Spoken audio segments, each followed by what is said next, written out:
If you're on the bookish side of the internet, then I'm sure you've heard of Goodreads, and maybe you've even heard of Storygraph. There's sort of been a debate over the past couple of years of which platform reigns supreme, and my answer is, I don't know, but I intend to find out.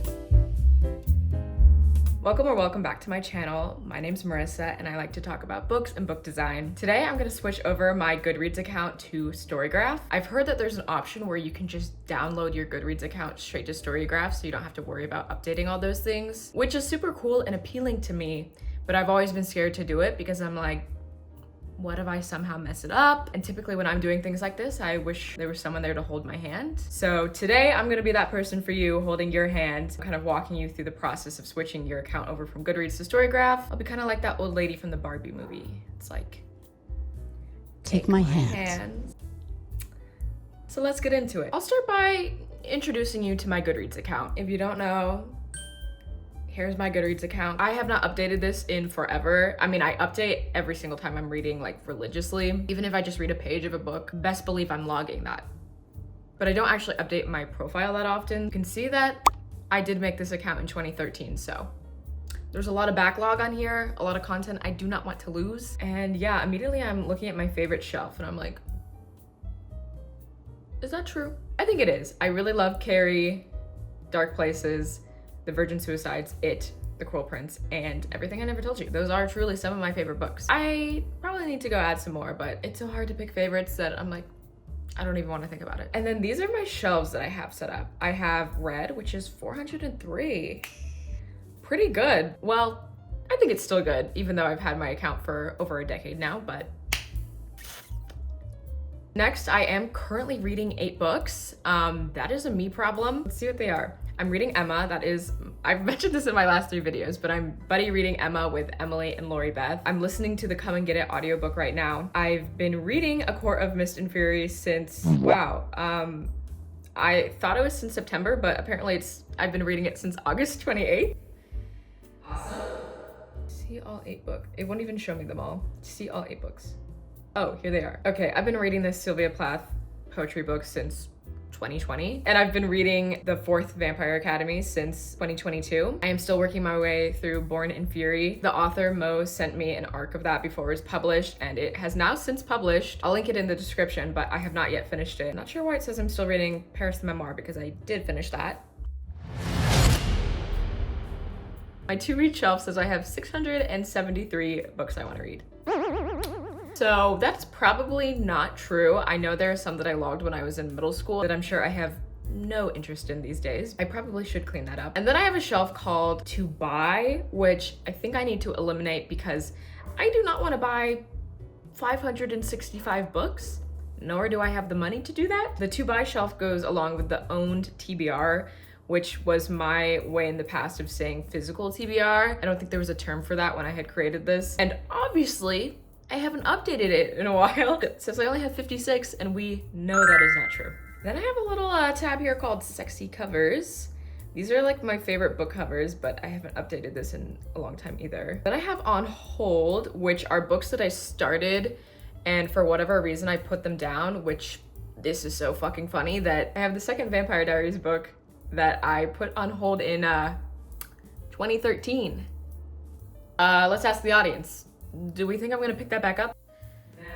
I'll probably go ahead and move that over to the DNF shelf. Yeah, and basically all the rest are like audiobooks or physical books that I checked out from the library and I had to return it before I could finish them, but I have some interest in going back to them. And then my audiobook shelf, I started to log every book that I read as an audiobook just so I could remember. Library books. I think these are books that I want to check out from the library. NetGalley, the ever-going journey of me trying to read literally anything on NetGalley. And this shelf needs to go because this is library books from college that I can no longer check out as I have graduated. And then my very awesome DNF shelf, which has 0 books on it. I like considered going through all my TBR on Goodreads and like getting rid of some really old ones before switching over to Storygraph so I didn't have to do it on both platforms. Should I do that? Okay, yeah. No, I don't have the mental capacity to go through all these. Ooh, sorry. I think I'm just gonna send it. Look up Storygraph. I honestly might have a Storygraph account. I think I made one many years ago, and then I got overwhelmed, like I mentioned, and I didn't go through the process of like transferring. Oh, I guessed it.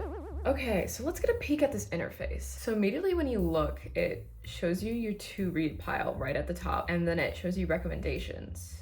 And there's giveaways. Popular this week. Love that. And then your currently reading goes here. The reason I wanted to switch over to Storygraph the most is so that I could get better statistics and stats on my reading habits. I do that usually at the end of the year, like I'll calculate all the genres I read and if I have any repeat authors, but it would be nice if it would just do it for me. Oh, and it logs your moods, your mood and pace. That'll be scary to look at my pace considering I have some books that have been on my currently reading shelf for like 4 years now. Okay, yeah, I'm super excited to start getting all these stats. It's kind of like a little reading journal, but digital, and it does the work for you. Reading challenges, you can set up goals. I'm gonna change my username to Margins of Marissa, because if you didn't hear, I actually just made a Bookstagram account. Oh, and here we go. They just kind of spelled it out for us. Goodreads import. Import all your shelves and reviews from Goodreads. The Goodreads import is only designed to be done once as an onboarding step. If you do it multiple times, you risk introducing book and review duplicates. We cannot undo any individual Goodreads imports. If you're not happy with the final state of your account after multiple Goodreads imports, you can choose to manually adjust all of your records or delete all of your books and reviews and start again from a blank slate. This is telling me that I should fully clean up my Goodreads account before transferring over so I don't have to clean it up on both, but I think I'm gonna choose to do it on neither. And let's just go ahead and do it. Import Goodreads library. You'll be directed to export your data from Goodreads. Rereads. We count the number of times you've read a book using read count column in your Goodreads export. Goodreads is really bad about the reread thing. If you have any custom exclusive shelves, you'll be taken to a page you can map them out to one of their 4 categories. What? So you can't do custom shelves in Storygraph? Is that what I'm getting? That's a little bit annoying. Oh, track your own books. Goodreads. I own a copy. Book using Goodreads built-in. I own a copy? Where the hell is that?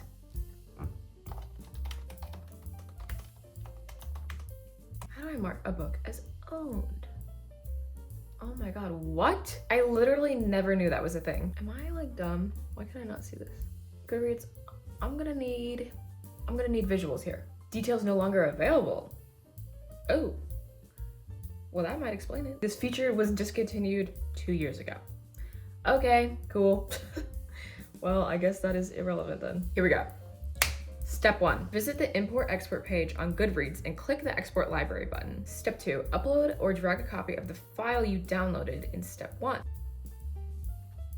Okay, we're gonna do it. Export library. Ooh, I cannot be bothered to read all that. Okay, this might take a while because I do have 11 years worth of content to export. So, well, I'll pause and come back. Okay, as you can tell, it's a few hours later now. I went back to check and my Storygraph has in fact updated. So let's take a look at it together. Immediately when I open the homepage, I am shown my to be read pile, which is kind of nice that it's like, hey girl, remember you gotta read these. It's also like a very random mix of books. Like I know these have been added, like this one was added pretty recently. This was added when I was probably in high school, middle school. My assumption is that like every time you open it up, it shows you a random selection from your to be read. So maybe that inspires you like, oh, I forgot I added it. Maybe I'll read that, which is a super cool feature. Recommendations, nothing is popping up yet. Maybe that's because I haven't really used it. And then here's what my currently reading looks like. So immediately I'm noticing that they have some very interesting tags on the books, like the pace of it, whether it's dark, like it's giving you the mood, which is interesting. That's definitely a feature that Goodreads does not have. It's nice to like not only get the genre and like multiple to really nail down what it is, but also the moods that go along with that. Oh, and here's this option where you can mark it as owned. Oh, I can also add my own tags. And then let's see what reading journal does. Okay, so reading journal is all the books I have read, and this is in order of how I read them. Let's see if it imported my reading challenge. It says I read 16 books, but it doesn't say my goal, which my goal for Goodreads was 24. So let's see. So on Storygraph, you can set up just your general goal, but your page goal and your hours goal. I think that's a little bit much. I think I don't need to be doing that. I think it will make me even worse than I already am. So I'm not gonna do that, but let's set my goal to 24. Keep me updated for far behind. No, thank you. Browse. What's this? What's this? Filter challenges. Let's see the challenges with the literary awards. Ooh, this is so fun that they have challenges. New challenge. Oh, this one actually gives you the list. That is super cool. And then you can join a challenge. Oh, I love this. Tackle your TBR. Let's see what this one is. Okay, so there's a ton of different ones. So you can like set your own challenges. Ooh, might have to create a little Storygraph challenge. Let's see what this one is. Oh, this is so funny. This is like someone's personal challenge they made. Like a challenge to finish the books I already have. The only one on there is Six of Crows, so good for them. Shouldn't be too hard. Love that feature.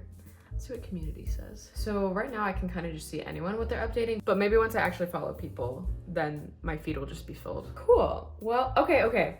I just refreshed, went back to the homepage, and my to read pile is updated. This is so funny. There's such like a random mix of books of like, I don't even remember adding some of this stuff. Overall, the design seems much more like it's geared toward readers and the reading community and inspiring people to read and connect in a more meaningful way that isn't just quite like the competitive nature of Goodreads, where it's like, look at my reading challenge. I read so many books. I'm reading them so fast. This one you can set up challenges and, you know, inspire people to read more and read books with you. The Buddy Reads feature is super cool and I'm really looking forward to playing around with that. So overall, I think this is a good switch. I think it will be for the best. But like I said, I'm still gonna use Goodreads for the time being, and maybe someday I will fully commit to the switch, but I definitely need to like try this one out and see how well it's gonna suit me. But with that, I guess I'll go ahead and wrap it up. Thank you for symbolically being here with me as I did that, and hopefully I can be there for you as you make the transition if you're kind of nervous about figuring it out yourself. Once again, check out my new Bookstagram. I'm excited about it. Love you guys. I'll see you in the next one.